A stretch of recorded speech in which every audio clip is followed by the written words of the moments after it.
If you've ever tried to read the Bible cover to cover, you probably hit a wall. To most people, it feels like a chaotic, confusing library. 66 separate books full of disconnected rules, ancient family trees, and isolated stories. Beneath that surface, those pages form one unified chronological narrative. From page 1 to the very end, they tell a single continuous story about God's relentless mission to restore a broken world. This graphic lays out the entire framework. We can trace this master plan through 8 distinct stages of the kingdom of God, proving the Bible has a clear trajectory from the beginning to the end. It starts with the original blueprint, the pattern of the kingdom. In the Garden of Eden, we see a perfect design, God's people living in God's place, enjoying God's rule and His blessing. Almost immediately, that blueprint is shattered. In what we call the perished kingdom phase, humanity rejects God's authority. We decide we want to be in charge, introducing a software corruption into human nature. The fallout is instant. Instead of walking closely with God, humans experience fear, shame, and an instinct to blame each other. This rebellion directly causes their physical exile from Eden. This shattered blueprint sets up the central tension of all human history. We are living in a perfectly designed world that is now broken, and we lack the capacity to fix it ourselves. God initiates a rescue mission to solve this problem by focusing on a single family, Abraham's. The ultimate goal is to use this specific family line to bring blessing to every nation on earth. This leads to the partial kingdom. God forms Israel to serve as a physical model of that original Eden blueprint.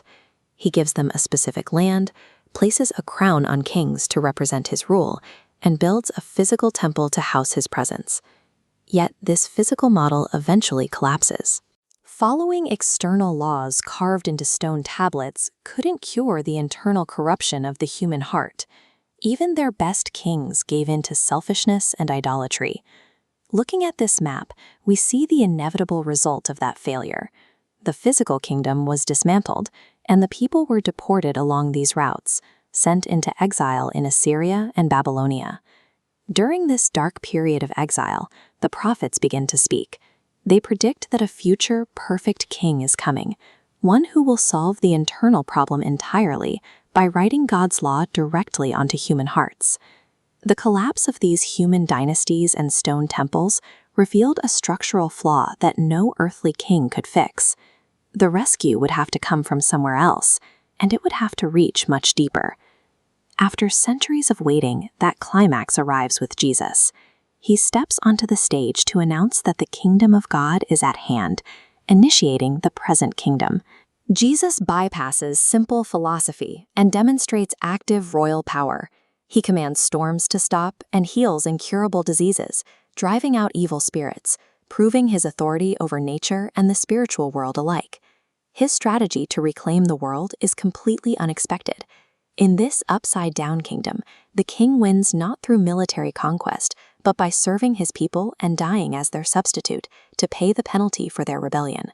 The resurrection 3 days later stands as the proof of his kingship. By rising from the grave, Jesus successfully defeats the curse of sin and the permanence of death. The cross functioned as a definitive royal victory. By taking the weight of the curse upon Himself, Jesus broke the legal hold that darkness and death held over the world, formally reclaiming it as His own. Looking around today, that royal victory can feel distant.